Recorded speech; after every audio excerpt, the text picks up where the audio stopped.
ইসলামী ইতিহাস ও সংস্কৃতি বিভাগ নরসিংদী সরকারি কলেজ নরসিংদী এর চতুর্থ বর্ষের শিক্ষার্থীদের অনলাইন ক্লাসে শুভেচ্ছা ও স্বাগতম।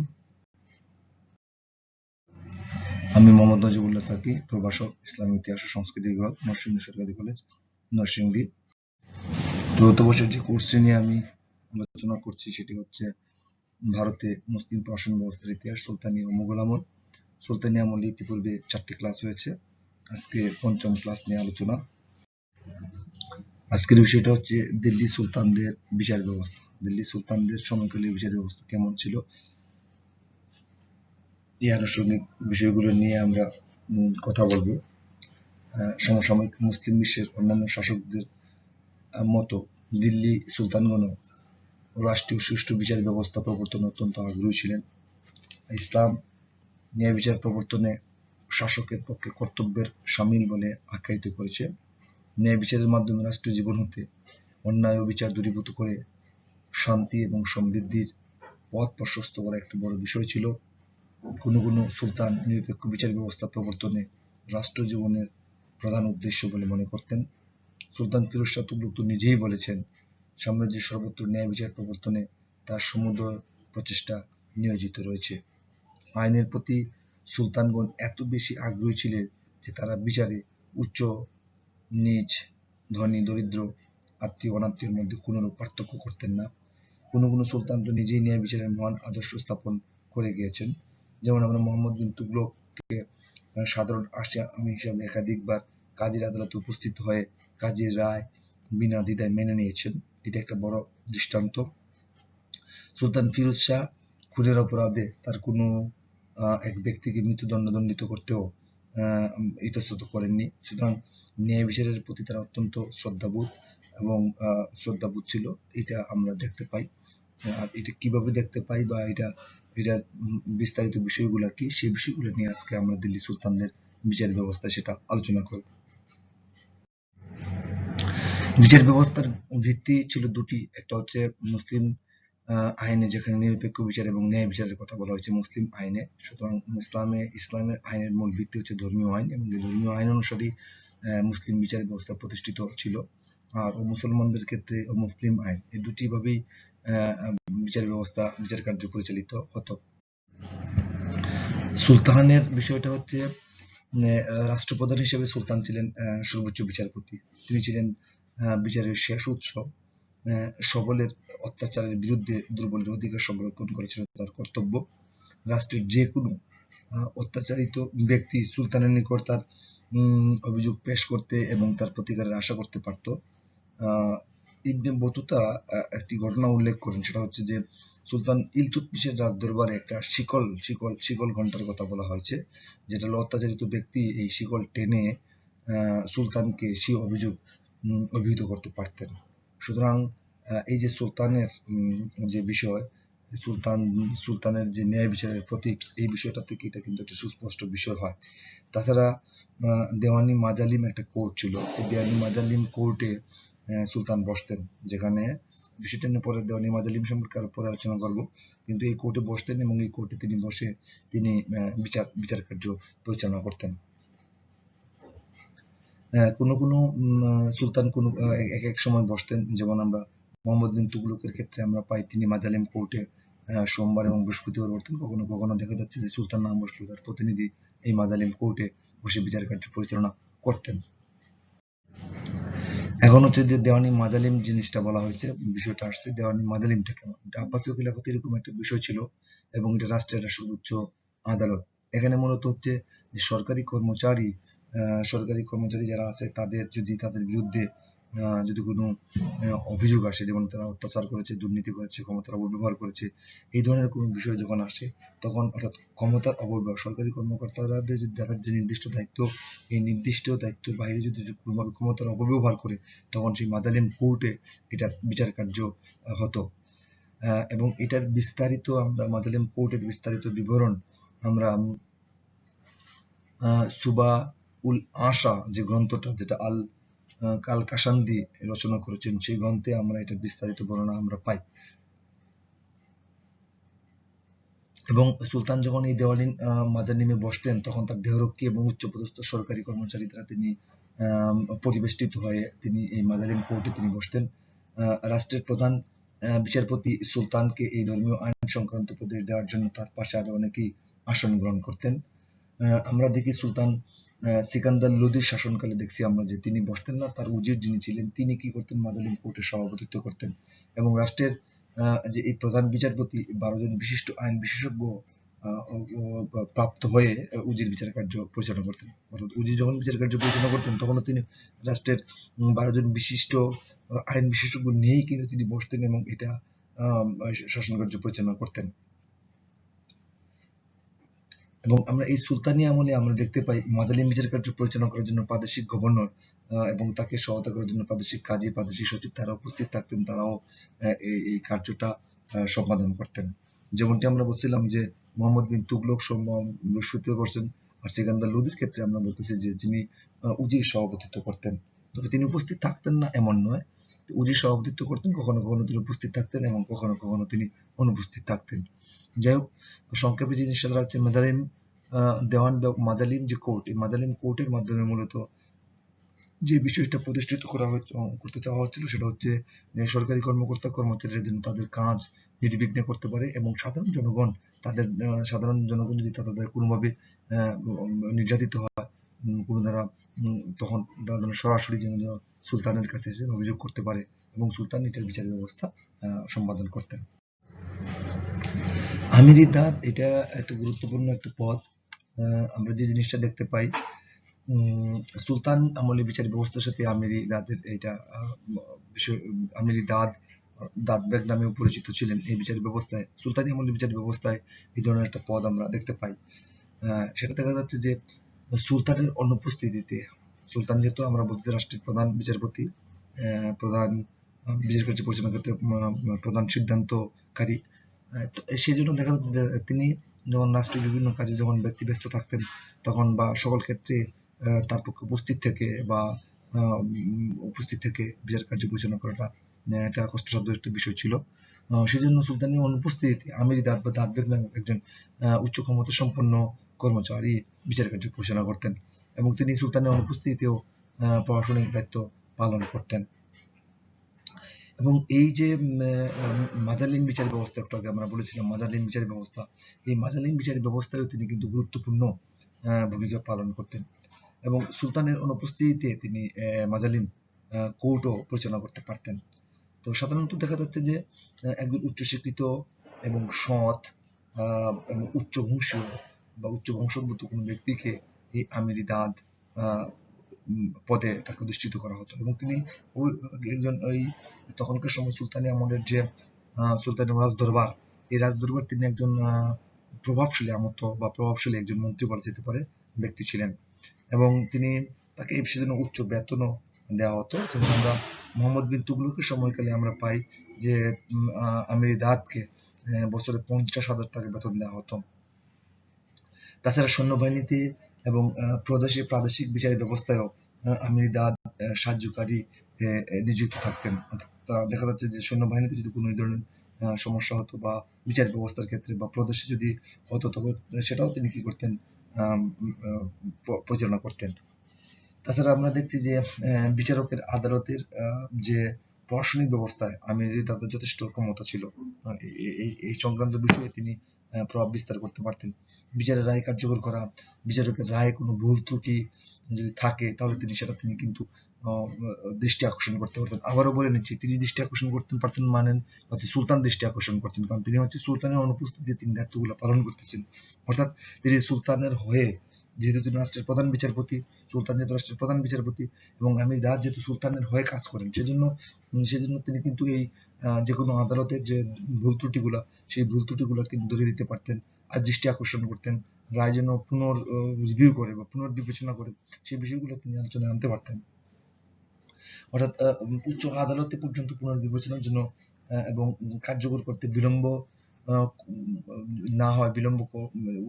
না হয় এই ধরনের নানান কাজ তিনি তার দ্বারা সম্পাদিত হতো। এছাড়াও তিনি দেখা যাচ্ছে যে মসজিদ, সেতু, সরকারি দালানকোঠা এগুলা রক্ষণাবেক্ষণ করতেন এবং যে আমরা কোতোয়াল এবং মুহতাসিব নামে দুটো গুরুত্বপূর্ণ পদের কথা একটু পরে আমরা আলোচনা করব, এই দুটো পদেরও কিন্তু তিনি তাঁর তত্ত্বাবধানে আলোচনা হতো। তার মানে তার তত্ত্বাবধানে মানে হচ্ছে সুলতানের তত্ত্বাবধানে। আমরা পরে কিন্তু কোতোয়ালি এবং মুতাসিবের যে ক্ষমতার বিষয়গুলো নিয়ে কথা বলবো, কিন্তু এখানে এই জিনিসটা বুঝতে পারছি যে কোতোয়ালি এবং মুতাসিব যে দুটো গুরুত্বপূর্ণ পদ, এই দুটো গুরুত্বপূর্ণ পদ আমিরিদাদ পরিচালনা করতেন বা আমিরিদাদের তত্ত্বাবধানে ছিল। বা অন্যভাবে যদি আমরা বলি, যেহেতু আমিরিদাদ সুলতানের অনুপস্থিতিতে, সেজন্য আমরা বলতে পারি যে কোতোয়ালি এবং মুতাসিব সুলতানের সরাসরি অধীনে দুটি গুরুত্বপূর্ণ পদ ছিল। দেওয়ানি সিয়াসত। রাষ্ট্রদ্রোহিতার অপরাধে অভিযুক্ত ব্যক্তি ও যুদ্ধাপরাধীদের বিচারে সামরিক আদালতে অনুষ্ঠিত হতো এবং কেন্দ্রীয় সরকারের সুলতান নিজে অথবা তার কোনো উচ্চপদস্থ সরকারি কর্মকর্তা সামরিক আদালতে বিচার করতেন।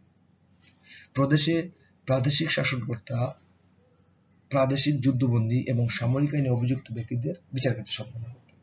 সামরিক আদালতে যে অপরাধীদের প্রায় অপরাধীদেরই মৃত্যুদণ্ড দেওয়া হতো, তবে কোনো মৃত্যুই সুলতানের অনুমতি ব্যতীত সম্ভব ছিল না, যেহেতু সুলতান প্রধান বিচারপতি রাষ্ট্রের। আমরা যে জিনিসটা দেখতে পাচ্ছি যে সুলতান মুহাম্মদ বিন তুগলকের সময় এই ধরনের রাজদ্রোহিতার অপরাধ বা অভিযুক্ত ব্যক্তির সংখ্যা এত বেশি পরিমাণে বেড়ে যায় যে তিনি তখন দেওয়ানি সিয়াসত নামে একটা আলাদা করে একটা ডিপার্টমেন্ট, আলাদা করে একটা আদালত তিনি প্রতিষ্ঠা করেন। এই দেওয়ানি সিয়াসতে আমরা যে জিনিসটা দেখতে পাই, এটা একটা বিশেষ সামরিক আদালত আমরা বলতে পারি। বিশেষ সামরিক আদালত হিসেবে আমরা এটা বলতে পারি। এখানে শুধু বিশেষ আদালত বলছি আমরা, আসলে বিশেষ এটা সামরিক আদালত, যেহেতু রাজদ্রোহিতা এবং বেশিরভাগ রাষ্ট্রদ্রোহিতার ব্যাপারটা আসছে যে সৈন্যবাহিনীর মধ্যে, যুদ্ধাপরাধীদের মধ্যে, এই সংক্রান্ত বিষয়ের মধ্যে আসে। সুতরাং সামরিক বিভাগের সাথে এই বিষয়টা ছিল সম্পৃক্ত। যাই হোক, দেওয়ানি সিয়াসতে আমরা দেখতেছি যে মুফতি ও মুতাফাহিশ নামক দুজন কর্মচারী ছিলেন। মুফতিরা দেখা যাচ্ছে যে আইনগত যে সিদ্ধান্ত গ্রহণ করতেন, এই আইনগত সিদ্ধান্তের ক্ষেত্রে তারা সহায়তা, এবং মুতাফাহিশ যাদেরকে আমরা বলতেছি, তাদের যে কাজটা সেটা হচ্ছে যে ঘটনাটা, রাষ্ট্রদ্রোহিতার যে অভিযোগ, এই বিষয়গুলোকে তদন্ত করা, সত্যিকার বিষয়টাকে অনুসন্ধান করা, এটা ছিল তার কাজ। এছাড়াও আমরা দেখতে চাই যে আমির এবং মুতা সাররিফ নামক আরো দুজন প্রশাসনিক কর্মচারী ছিল, যে কর্মচারীগুলা এই টোটাল মুফতি এবং মুতাফাহিশগণকে তারা কি করতেন, সহযোগিতা করতেন যেন বিচার কার্যটা সুষ্ঠুভাবে সম্পাদিত হয়।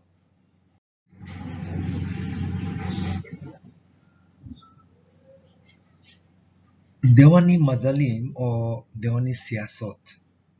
দেওয়ানি মাজালিমটা আমরা বলছি কি, আর দেওয়ানি সিয়াসতটা কি সেটা আমরা বলছি। এই দুটাই ছিল সাধারণত ফৌজদারি আদালত।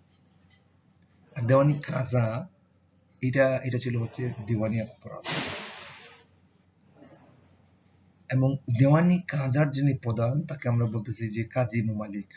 এই কাজী মুমালিক একই সঙ্গে রাষ্ট্রের প্রধান বিচারপতি এবং রাষ্ট্রের ধর্ম সংক্রান্ত বিষয়ের প্রধান। আবারও বলতেছি, কিছুক্ষণ আগে তাহলে বলছি সুলতান প্রধান, বিষয়টা হচ্ছে যে সুলতান প্রধান বিচারপতি, সামগ্রিকভাবে সুলতান প্রধান বিচারপতি।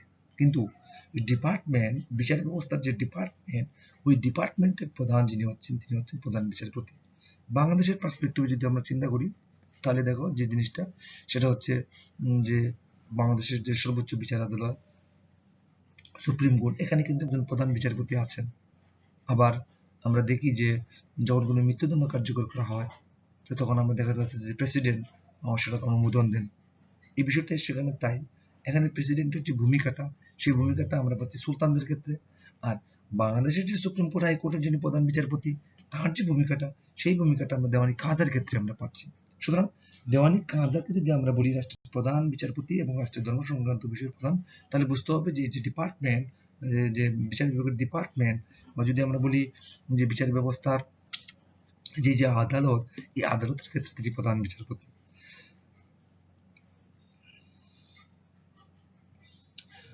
ধর্ম সংক্রান্ত রাষ্ট্রের প্রধান বিচারপতি এবং রাষ্ট্রের ধর্ম সংক্রান্ত বিষয়ের প্রধান, সেটা আমরা বলছি। ধর্ম সংক্রান্ত বিষয়ের প্রধান হিসেবে তিনি সদরুস সদুর অথবা সদরুল জাহান রাষ্ট্রের ধর্মীয় শিক্ষা সংক্রান্ত ব্যাপারে তত্ত্বাবধান করতেন। জ্ঞানীগুণী এবং আলেম ওলামাদের মধ্যে তিনি জমি এবং ভাতা বন্টনের জন্য তিনি সুলতানের নিকট সুপারিশ করতেন। মসজিদের ইমাম এবং ধর্ম প্রচারকগণ তিনি নিয়োগ করতেন। অর্থাৎ দেখা যাচ্ছে যে তিনি সদর অনুগ্রহ বন্টন ব্যাপক ক্ষমতার অধিকারী ছিলেন তিনি। এই যে কাজী মুমালিক, দেখা যাচ্ছে যে সদর রাষ্ট্রের বিচার এবং আইন সংক্রান্ত বিষয়ের প্রধান ছিলেন। কাজী মুমালিক কেন্দ্রীয় সরকারের একজন উচ্চপদস্থ কর্মকর্তা ছিলেন। তবে তার কাজে সহায়তা করার জন্য আমরা পাচ্ছি নায়েবকে আমরা পাচ্ছি, যে নায়েব নামক একজন ব্যক্তি তিনি তার কাজে এই সহায়তা করেন। আমরা সুলতান মোহাম্মদ বিন তুগলকের শাসনকালে আমরা পাচ্ছি রাষ্ট্রের প্রধান বিচারপতি দেখা যাচ্ছে বছরে 60,000 টাকা বেতন ভোগ করতেন। বিচার এবং আইন সংক্রান্ত ব্যাপারেও তার ব্যাপক ক্ষমতা ছিল। সুলতানকে ধর্মীয় আইন এবং বিচার সংক্রান্ত ব্যাপারে তিনি সুলতানের প্রয়োজন বোধে তিনি পরামর্শ দিতে পারতেন, এবং তার সুপারিশ কর্মী আমরা দেখতে পাই যে সুলতান যে প্রাদেশিক যে কাজী, এই প্রাদেশিক কাজী নিয়োগ করতেন। যেহেতু তিনি প্রাদেশিক কাজী নিয়োগ করতেন বা প্রাদেশিক কাজী সহযোগিতা করতেন, সেই জন্য আমরা দেখতে পাই প্রাদেশিক কাজীর যে কার্যাবলী, এই কার্যাবলী তত্ত্বাবধান করাও তার একটা অন্যতম কর্তব্য ছিল। এবং প্রাদেশিক আদালতের রায়ের বিরুদ্ধে, প্রাদেশিক আদালতের যে রায়গুলা হয়, সেই রায়গুলোর বিরুদ্ধে তিনি আপিল করতে পারতেন, এবং রায়গুলা তার পুনর্বিবেচনার জন্য নির্দেশ করা তার একটা এখতিয়ারের মধ্যে ছিল।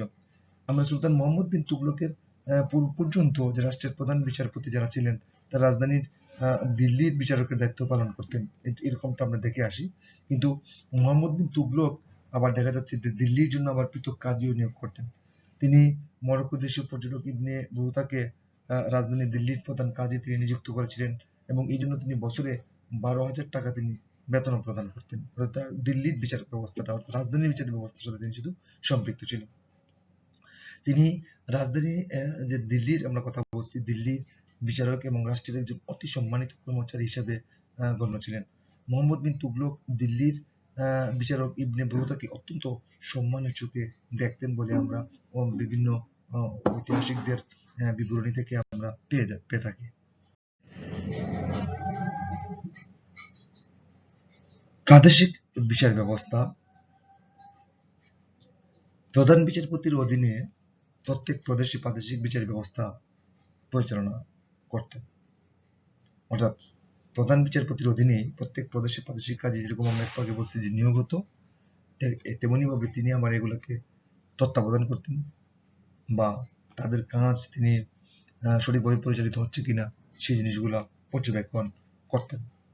প্রাদেশিক কাজের অধীনে প্রদেশের বিভিন্ন সহজে কাজী কর্মরত থাকতো, এবং এই প্রাদেশিক কাজী, এই প্রদেশের যে বিভিন্ন কাজে নিয়োগ করা হতো, এই সেই কাজীগুলোকে আবার তিনি তাদেরকে সুপারভিশন করতেন, অর্থাৎ তত্ত্বাবধান করতেন। তাদের বিচার কার্যগুলোকে তিনি পুঙ্খানুপুঙ্খভাবে পর্যবেক্ষণ করার চেষ্টা করতেন। মুসলিম শাসনের আমরা প্রারম্ভে আমরা দেখতে পাই যে কাজীরা বিভিন্ন ধরনের বিবাদ, মীমাংসা, মামলা এই সংক্রান্ত বিষয়গুলো নিয়ে মীমাংসা করেন, কিন্তু কালক্রমে আবার তাদের কাজ আমরা বর্ধিত হতেও আমরা দেখি যে তারা শুধু বিচার ব্যবস্থার আনুষঙ্গিক কাজের বাইরেও অনেক কাজ করে থাকে।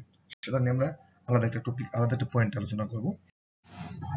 যেমন এখানেই আমরা আসতেছি যে বিচার বহির্ভূত কার্যগুলো, একটু আগে যেটা বলছিলাম যে প্রাদেশিক বিচার অধীনে যে বিচারপতি যারা আছেন, তারা শুধুমাত্র যে শুধু বিচার কার্য, মামলা, দেওয়ানি, ফৌজদারি এই সমস্ত বিষয়ের মধ্যে সীমাবদ্ধ ছিলেন তা না, তার বাইরেও তারা অনেকগুলো কাজে তারা ইনভলভ ছিলেন। যেমন আমরা দেখতেছি অনাথ, এতিম, মস্তিষ্ক বিকৃত ব্যক্তিদের সম্পত্তি রক্ষণাবেক্ষণ, মৃত ব্যক্তিদের যে ওসিয়ত আছে এই ওসিয়তকে বাস্তবায়ন করা, ওয়াকফ সম্পত্তি যেগুলো আছে এই ওয়াকফ সম্পত্তি সেগুলোর তত্ত্বাবধান করা, অভিভাবকহীন বিধবাগণের যে বিবাহের ব্যবস্থা, এগুলো কিন্তু কাজের বিচার বহির্ভূত কাজের অন্তর্ভুক্ত ছিল, এবং এটা নিঃসন্দেহে একটা তৎকালীন শাসন ব্যবস্থা এটা গুরুত্বপূর্ণ একটা চ্যাপ্টার বলা যেতে পারে। কারণ একজন কাজী এই যে গুরুত্বপূর্ণ কাজগুলো, এই কাজে যেহেতু এখানে একটা সম্মানিত ব্যক্তি, এবং তিনি যেহেতু ন্যায় বিচারের স্বার্থে কাজ করেন, ন্যায় বিচারের তিনি প্রতিষ্ঠা করেন, সেজন্য এই বিষয়গুলা, এদের সম্পত্তি, অনাথ, এতিম বা বিধবাদের সম্পত্তি রক্ষণাবেক্ষণ করা, মৃত ব্যক্তির ওসিয়ত, ওয়াকফ এই কাজগুলা তার দ্বারা তত্ত্বাবধান করা, এটা নিঃসন্দেহে একটা গুরুত্বপূর্ণ বিষয় ছিল। স্থানীয় বিচার ব্যবস্থাও ছিল। যেমন স্থানীয় বিচার ব্যবস্থা আমরা দেখতে পাই যে স্থানীয় যারা প্রধান তাদের উপর ন্যস্ত ছিল। তারা স্থানীয় রীতিনীতি অনুসারে জনগণের মধ্যে যে বিবাদ যেগুলো হতো, ছোটখাটো বিবাদ যেগুলো হতো, এই বিচারগুলো তারা মীমাংসা করতেন। আমরা প্রাচীন ভারত থেকে আমরা যেটা পাই, একটা পঞ্চায়েত ব্যবস্থা আমরা পাই। এই পঞ্চায়েত ব্যবস্থা বা গ্রাম পঞ্চায়েত ব্যবস্থাটা আমরা সুলতানি আমলেও এটা আমরা দেখতে পাই, এই ছিল এটা। তারা সাধারণত যেটা গ্রামের যেটা শান্তি শৃঙ্খলা রক্ষা করা, এই যে গ্রাম প্রধানদের বা গ্রাম প্রধান যেটাকে আমরা বলতেছি পঞ্চায়েত, এই পঞ্চায়েতদের প্রধান কাজ ছিল। আমরা এদের আবার একটা মুকাদ্দম নামে একটা একটা পদও ছিল, যেটা আমরা শেরশাহ সময়কালে আমরা দেখতে পাই গ্রাম অঞ্চলে শান্তি শৃঙ্খলা প্রতিষ্ঠার জন্য যিনি গ্রাম প্রধান মুকাদ্দম, এই মুকাদ্দমকে তিনি দায়ী করতেন। পঞ্চায়েতের যিনি প্রধান তাকে মুকাদ্দম বলা হচ্ছে, মুকাদ্দম, অর্থাৎ তিনি কিন্তু মুকাদ্দমকে দায়ী করতেন। ফলে মুকাদ্দমের উপর একটা চাপ ছিল যে তিনি গ্রামের শান্তি শৃঙ্খলা রক্ষা করা, পঞ্চায়েতকে নিয়ে তিনি গ্রামের শৃঙ্খলা রক্ষা করা এবং গ্রামের শান্তি শৃঙ্খলা রক্ষা করার জন্য তার জন্য যে যাবতীয় যে ব্যবস্থাগুলো আছে সেই ব্যবস্থাগুলা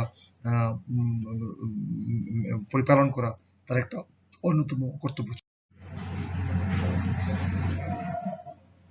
স্বাধীন বিচার ব্যবস্থা, মুসলিম শাসন ব্যবস্থায় আমরা স্বাধীন বিচার ব্যবস্থার বিষয়টা আমরা খুব গুরুত্ব সহকারে আমরা পাই। এই স্বাধীন বিচার ব্যবস্থা শুধু মুসলিম শাসন আমলের ব্যাপকভাবে বিস্তৃতি অনেক ছিল, যেটা আমরা উমাইয়া আমলে, আব্বাসী আমলে, খুলাফায়ে রাশিদিনের আমলে আমরা যেগুলো পাই। এই বিচার ব্যবস্থাটা কিন্তু আমরা সুলতানি আমলে আমরা পাই বিচার ব্যবস্থার স্বাধীনতা, অর্থাৎ বিচার বিভাগ খুব স্বাধীনভাবে কাজ করতে পারত এবং বিচার বিভাগের যিনি যারা দিলেন তারা খুব সম্মানিত ব্যক্তি ছিলেন এবং সুলতান নিজে তাদেরকে অত্যন্ত সম্মানের চোখে তাদেরকে দেখতেন। ফলে এই বিচার এবং তারা এই বিচার ব্যবস্থা, যে বিচার কার্যের ক্ষেত্রে আমরা কোনো ধরনের হস্তক্ষেপ করতে আমরা দেখি না। আমরা এমনও বলছি যে শুরুতেই আমরা বলছিলাম যে আইনের প্রতি সুলতানগণ এত বেশি আগ্রহী ছিল যে তারা বিচারে উচ্চ নিচ্চ, ধনী দরিদ্র, আত্মীয় অনাত্মীয় এর মধ্যে কোনো পার্থক্য তারা করতেন না। কোনো সুলতান তো নিজেই ন্যায় বিচারের মহান আদর্শ হয়েছেন, সেটা আমরা বলেছি। যেমন সুলতান মোহাম্মদ বিন তুগলক সাধারণ আসামি হিসেবে একাধিকবার কাজীর আদালতে উপস্থিত হয়ে কাজীর রায় বিনা দ্বিধায় মেনে নিয়েছেন। সুতরাং একজন সুলতান যদি নিজে কাজীর আদালতে উপস্থিত হয় এবং রায় মেনে নেন, তার মানে তিনি কাজীকে কত উচ্চ আসন দিচ্ছেন বা কাজীকে তিনি কোন সম্মানের দৃষ্টিকোণ থেকে বিচার করতেছেন, সেটা খুব অনুমেয়। এবং এইটা যদি অনুমেয় হয়ে থাকে তাহলে স্বাধীন বিচার, তৎকালীন যে বিচার ব্যবস্থাটা স্বাধীন ছিল, এইটার বিপক্ষে এটার পক্ষে আর কোনো যুক্তি প্রদর্শনের কোনো সুযোগ থাকে না। এবং এই যে মোহাম্মদ বিন তুগলক কাজীর রায় মেনে নিয়েছেন, আমরা সুলতান ফিরোজ শাহ তুগলকের ক্ষেত্রে দেখছি আমরা যে তার কোনো ব্যক্তি, কাছের কোনো ব্যক্তির যখন মৃত্যুদণ্ড দেওয়া হয়েছে তখন এই মৃত্যুদণ্ড দিতে তিনি ইতস্তত বোধ করেন না। আমরা কুতুবুদ্দিন আইবেকের ক্ষেত্রে আমরা পেয়েছি একটা ঘন্টার কথা পেয়েছি, শিকল ঘন্টা। সরি, ইলতুৎমিশের ক্ষেত্রে আমরা পেয়েছি একটা শিকল ঘন্টা, যে শিকল ঘন্টাকে বাজিয়ে যে কোনো সাধারণ মানুষ সুলতানের কাছে অভাব অভিযোগ করতে পারতেন। তাহলে দেখা যাচ্ছে যে একজন সাধারণ মানুষ সুলতান পর্যন্ত আসতে পারতেন। আবার সুলতান বিচার সাধারণ কাজীর কাছে তিনি কি করতেন, আত্মসমর্পণ করতেন, বিচার মেনে নিতেন। তার মানে যে বিষয়টা, সে বিষয়টা স্বাধীন বিচার ব্যবস্থার অনন্য একটা দৃষ্টান্ত আমরা বলতে পারি। এবং আইনের যে মর্যাদা রক্ষা করতে এবং আদালতের রায় কার্যকর করতে বিচারককে সাহায্য করেছিল প্রাদেশিক গভর্নর, স্থানীয় প্রশাসন, এমনকি যে স্থানীয় প্রশাসনিক যে কর্মকর্তা, তাদের সকলের দায়িত্ব ছিল এবং তারা সেই দায়িত্বগুলো পালন করার নজির আমরা বহু দেখতে পাই। আমরা দৃষ্টান্ত আমরা সেই সময়কালে অনেক দৃষ্টান্ত দেখতে পাই। অমুসলিমদের বিচার ব্যবস্থা, অমুসলিমদের বিচার ব্যবস্থা ও মুসলমানদের রীতিনীতির প্রতি মুসলিম শাসকগণ অত্যন্ত সম্মানের চোখে দেখত। ভারতবর্ষের বিপুল সংখ্যক জনগোষ্ঠী ছিল অমুসলিম, বলা যেটা হিন্দু। ফলে দেখা যাচ্ছে অমুসলমান যে ধর্মীয় প্রধানগণ তারা তাদের ধর্মীয় যে রীতিনীতি অনুসারে আছে।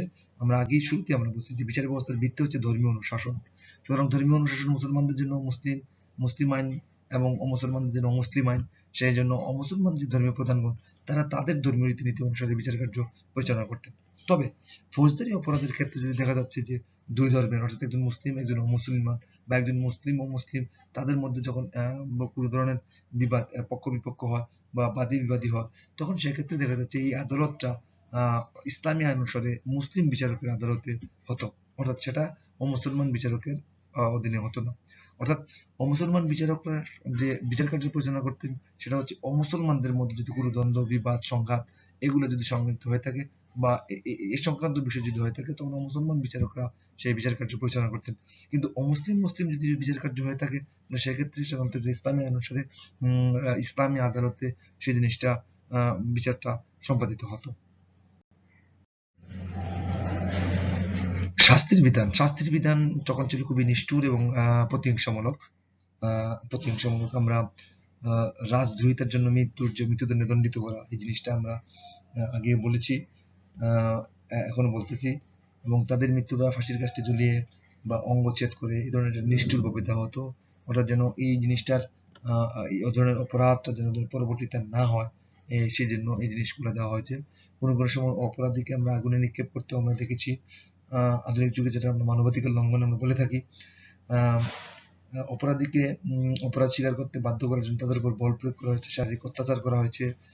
অপরাধীকে কারারুদ্ধ করার রীতিও প্রচলিত ছিল। পুরাতন দুর্গকে সাধারণত কারাগার হিসেবে ব্যবহার করা হতো। এবং আমরা বিদেশি পর্যটক মার্কো পোলো তার যে বিবরণী হতে আমরা দেখা যায় যে তিনি যে বিষয়গুলো বলেছেন, সুলতানি আমলে ঋণ সংক্রান্ত আইন খুবই কঠোর ছিল। ঋণদাতা ঋণ গ্রহীতার নিকট হতে ঋণ আদায়ের ব্যাপারে প্রায় সুলতানের সাহায্য গ্রহণ করত। ফলে দেখা যাচ্ছে খুবই কঠোর ছিল তখনকার আইন। আর বলা বাহুল্য, কঠোর আইন আজকের মানবতা দিয়ে আমরা যদি বিচার করি তাহলে হবে না, কারণ মানবতাটা যুগে যুগে কালে কালে সেটা কি হয়েছে, বিবর্তিত হয়েছে। ফলে দেখা যাচ্ছে তখনকার বিধিবিধান বা তখনকার মানুষের চিন্তা চেতনার যে বিষয়টা ছিল, সেই বিষয়টা ছিল নিষ্ঠুর যদি হয়, আচরণ যদি বিচার যদি নিষ্ঠুর হয়, তাহলে অপরাধী আরেকবার অপরাধ করবে না। এবং সেই জন্য বিচার ব্যবস্থাগুলো অনেক নিষ্ঠুর ছিল তখনকার সময়। সাক্ষী, বিচার ব্যবস্থায় সাক্ষী তো খুবই গুরুত্বপূর্ণ। সে যুগে আমরা ইসলামী আইন অনুসারে আমরা দেখতে পাই গুরুতর অপরাধে অপরাধী ব্যক্তি, মিথ্যা সাক্ষ্য প্রদানকারী, দণ্ডপ্রাপ্ত আসামি কিংবা পক্ষপাতিত্ব সন্দেহভাজন ব্যক্তি ব্যতীত অন্য যে কোনো ব্যক্তি আদালতে সাক্ষী দিতে পারতেন এবং আদালত তার সাক্ষী গ্রহণ করত, তার সাক্ষ্য গ্রহণ করত।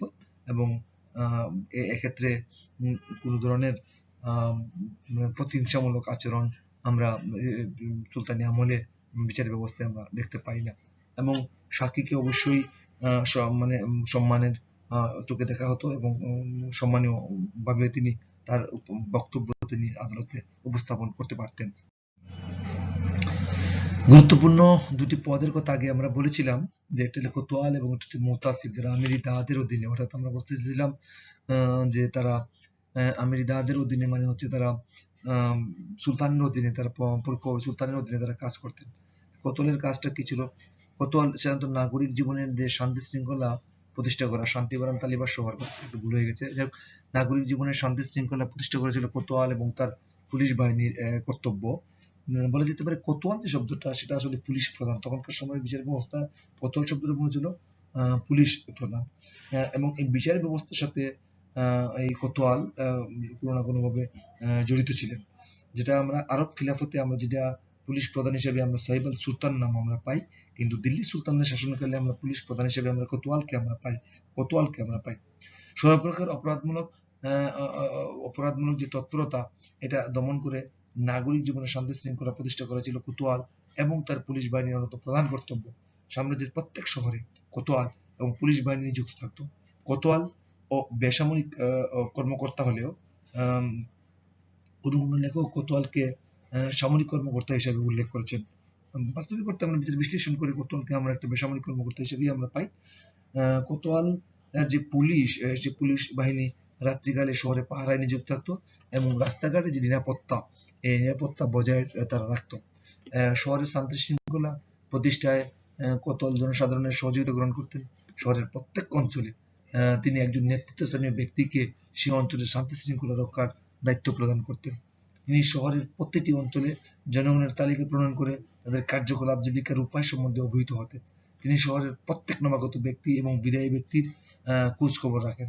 কোতোয়ালের ক্ষমতা শুধুমাত্র আমরা শহরে সীমাবদ্ধ ছিল না, তার ক্ষমতা আমরা কার্যকারিতা অনেক ক্ষেত্রে আমরা গ্রাম পর্যন্ত বিস্তৃত ছিল বলে আমরা পাই।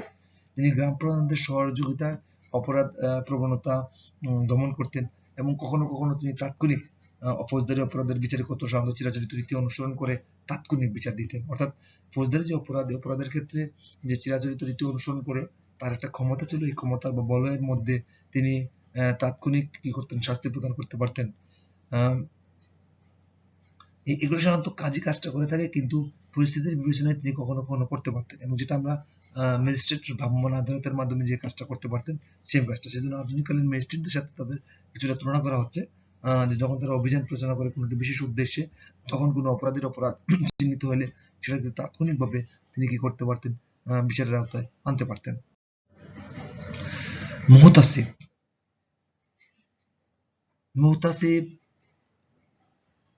কোতোয়াল, এটাও আমরা বলতে পারি যে বিচার ব্যবস্থায় কম বেশি মুতাসিব ও ইনভলভ ছিলেন, জড়িত ছিলেন। তবে তার কাজটা একটু ভিন্ন ছিল। যেমন জনগণের নৈতিক এবং ধর্মীয় কার্যকলাপের জন্য বিচার ব্যবস্থায় মুতাসিব নামক একটা কর্মচারী নাম আমরা পাই। তিনি কাজী এবং পুলিশ অফিসার, কাজী এবং পুলিশ অফিসার দুজনের মাঝামাঝি, অর্থাৎ পুলিশ অফিসার যে কোতোয়াল এবং কাজী যিনি বিচার কাজের সাথে জড়িত, এই দুইটি পদের মাঝখানে, অর্থাৎ তিনিও এই দুটি পদকে তিনি সমন্বয়ের কাজটা তিনি করতেন। বা দুটি পোস্ট, দুটি পদের যারা কাজ করেন তাদেরকে তিনি কম বেশি কোনো না কোনোভাবে সহযোগিতাও তিনি করতেন।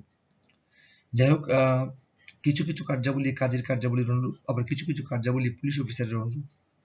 কাজের মতো তিনি বিচার করতে পারতেন, তবে তার বিচার ক্ষমতা ছিল সংক্ষিপ্ত। অপরাধীকে ঘটনাস্থলে বিচার করে তার ক্ষমতার আওতাভুক্ত। ঘটনাস্থলে, যেটা আমরা আধুনিক কালে আবারও বলতেছি, এই ক্ষেত্রে আমরা ঘটনাস্থলে বিচার করতে পারতাম না। এটাও আমরা দেখতে পাই আধুনিক কালে যে ম্যাজিস্ট্রেটরা যে কাজটা করতে পারতো, তারা তখনকার সময় বিচার ব্যবস্থা তারা সেই কাজটা করতে পারতো। জনসমক্ষে কোনো অপরাধ সংঘটিত হলে মুতাসিব কিংবা তার কোনো কর্মচারী সে অপরাধের প্রত্যক্ষদর্শী হলে মুতাসিবের বিচার করতে পারতেন। কিন্তু কোনো অপরাধী সাক্ষী প্রমাণের প্রয়োজন যদি হতো, তাহলে উক্ত বিচার কাজের কোর্টে স্থানান্তরিত হতো এবং এই ধরনের বিচার মুতাসিবের ক্ষমতার বহির্ভূত ছিল। বিচারক অপেক্ষা মুতাসিবের যে মূল বৈশিষ্ট্য ছিল তিনি গণচরিত্রের পর্যবেক্ষক ছিলেন। অর্থাৎ জনগণের ধর্মীয় এবং নৈতিক কাজে তিনি উৎসাহিত করা, অন্যায় অপরাধ থেকে বিরত রাখা, এই উপদেশ দেওয়া, এগুলো ছিল তার প্রধান কর্তব্য।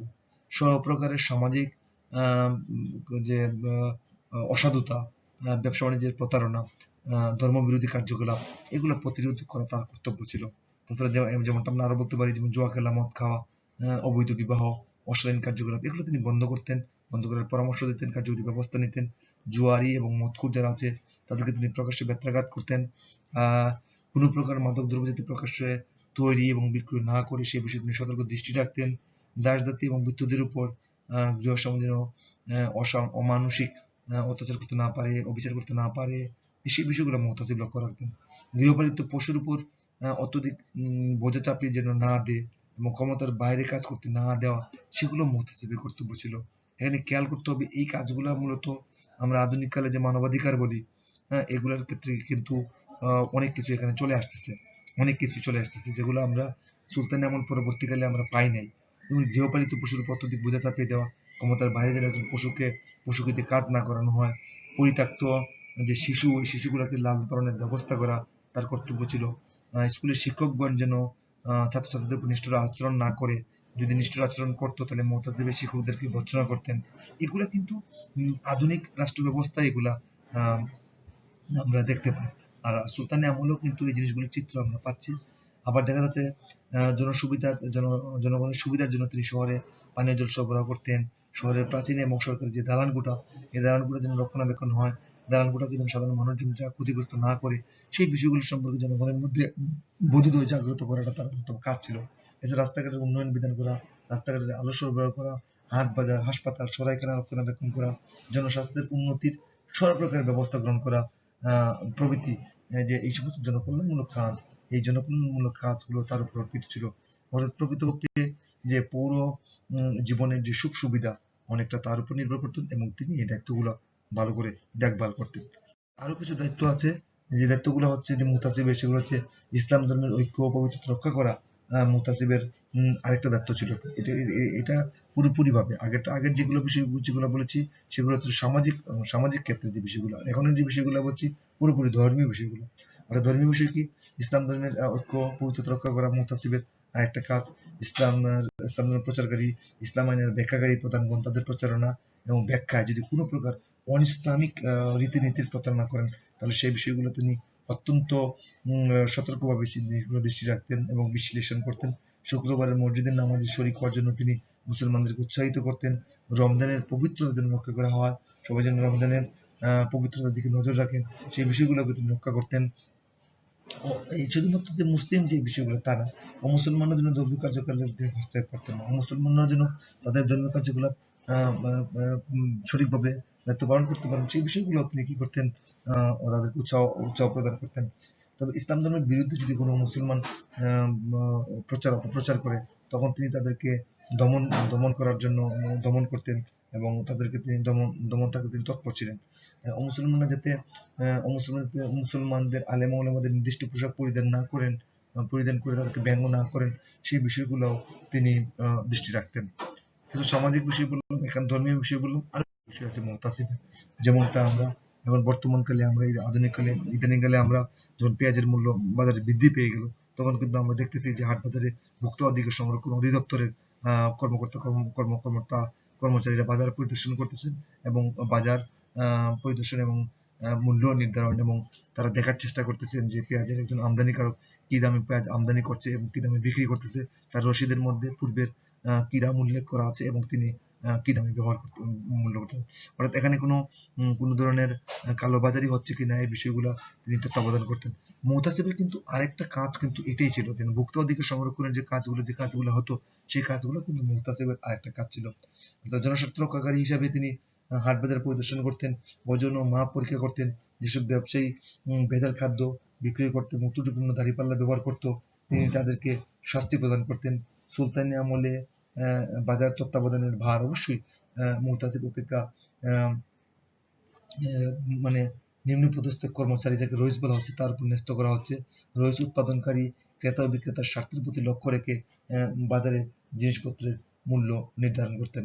এবং এই রইসের যে দপ্তর, এই দপ্তরটাকে আমরা বলছি দেওয়ানি রিয়াসত বা আদল নামে অভিহিত করা হয়।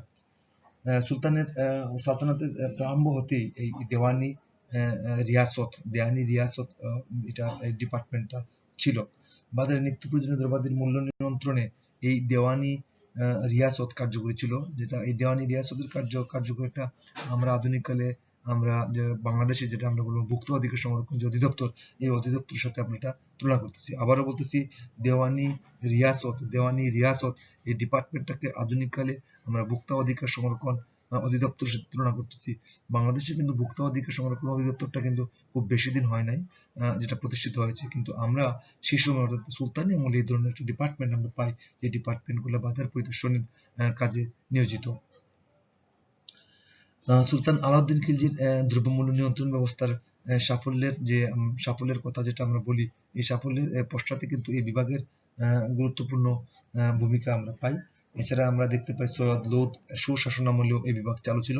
আদিল শাহের যে প্রধান সেনাপতি যেটা হিমু একসময় এই রইসের দায়িত্ব পরিচালনা করেছিলেন বলেও আমরা জানতে পারি। এবং অত্যন্ত ন্যায়নিষ্ঠ, সৎ এবং ধার্মিক ব্যক্তিকে আমরা এই মুহতাসিব পদে আমরা মানে দেখতে পাই। আমরা যে এই যে মূল্য নিয়ন্ত্রণের কথা বলতেছি, এটা কিন্তু মুহতাসিবের অধীনে। দেওয়ানি রিয়াসত যে ডিপার্টমেন্টটা, এটা কিন্তু মুহতাসিবের অধীনে রইস নামক একজন ব্যক্তি পরিচালনা করতেন, কিন্তু মূল দায়িত্বে কিন্তু ছিলেন হচ্ছে মুহতাসিব। যাই হোক, অত্যন্ত ন্যায়নিষ্ঠ এবং সৎ এবং ধার্মিক ব্যক্তিকেই মুহতাসিব হিসেবে নিয়োগ করা হতো এবং তিনি নিষ্ঠার সাথে দায়িত্ব পালন করতেন এবং সেদিন থেকে উচ্চ বেতনও দেওয়া হতো। সুতরাং মোহাম্মদ বিন তুগলকের শাসনকালে আমরা দেখতেছি মুহতাসিব একজন উচ্চপদস্থ কর্মচারী হিসেবে বিবেচিত হতেন এবং তিনি বছরে 8,000 টাকা বেতন ভোগ করতেন। জনগণের নৈতিক চরিত্র সংশোধনের জন্য, তাদেরকে সৎ এবং ধর্মকাজে উৎসাহ দেওয়ার জন্য সাম্রাজ্যের প্রত্যেক শহরেই কি হয়েছে মুহতাসিব নিযুক্ত করতেন। তার অধীনে একটি বেসামরিক বাহিনী ন্যস্ত থাকতো। দিল্লির সুলতানগণ হিজবা ব্যবস্থা কার্যকর করতে অত্যন্ত সতর্ক এবং তৎপর ছিলেন এবং সুলতান বলবান উপযুক্ত হিজবা ব্যবস্থাকে দক্ষ প্রশাসন ব্যবস্থার প্রধান শর্ত হিসাবে গণ্য করেন। সামগ্রিক আলোচনায় আমরা বিচার ব্যবস্থার কয়েকটা বৈশিষ্ট্য আমরা পাই, সেই বৈশিষ্ট্যগুলো নিয়ে কথা বলতেছি। এক হচ্ছে সুলতানি আমলের বিচার ব্যবস্থা নিরপেক্ষ বিচার ব্যবস্থা, ন্যায় বিচার এবং আইনের চোখে সবাই সমান ছিল। মুসলমানদের জন্য ইসলামী আইন বা মুসলিম আইন এবং মুসলমানদের জন্য মুসলিম আইন। সুলতানগণ সর্বদা ন্যায় বিচারে সচেষ্ট থাকতেন এবং এদের উদাহরণ আমরা দিয়েছি এবং বিচারকগণ ছিলেন নিরপেক্ষ এবং তারা উচ্চ বেতন ভোগ করতেন। তখনকার সময় শাস্তি ছিল খুবই নিষ্ঠুর এবং প্রতিহিংসামূলক। শহরে শান্তি শৃঙ্খলার জন্য আমরা কোতোয়াল দেখি এবং জনগণের মাঝে নৈতিক এবং ধর্মীয় বোধ জাগ্রত করার জন্য আমরা মুহতাসিব পদ দেখি। কোতোয়াল এবং মুহতাসিব পদ, কোতোয়াল পুলিশ বাহিনীর প্রধান আর মুহতাসিব পদটা একটা অনন্য দৃষ্টান্ত ছিল তখনকার সমাজ ব্যবস্থা, একটা অনন্য দৃষ্টান্ত ছিল এবং তাদের ভূমিকাও অনন্য ছিল। যাই হোক, সকলকে ধন্যবাদ এই অনলাইন ক্লাসে থাকার জন্য। ক্লাসটি কেমন লেগেছে তোমরা অবহিত করবে এবং এই ক্লাসের যদি কোনো ত্রুটি থাকে তাহলে সেটাকে আমাকে ধরিয়ে দিবে, সেটা আমি পরবর্তীতে সংশোধন করার চেষ্টা করব। ভালো থাকো।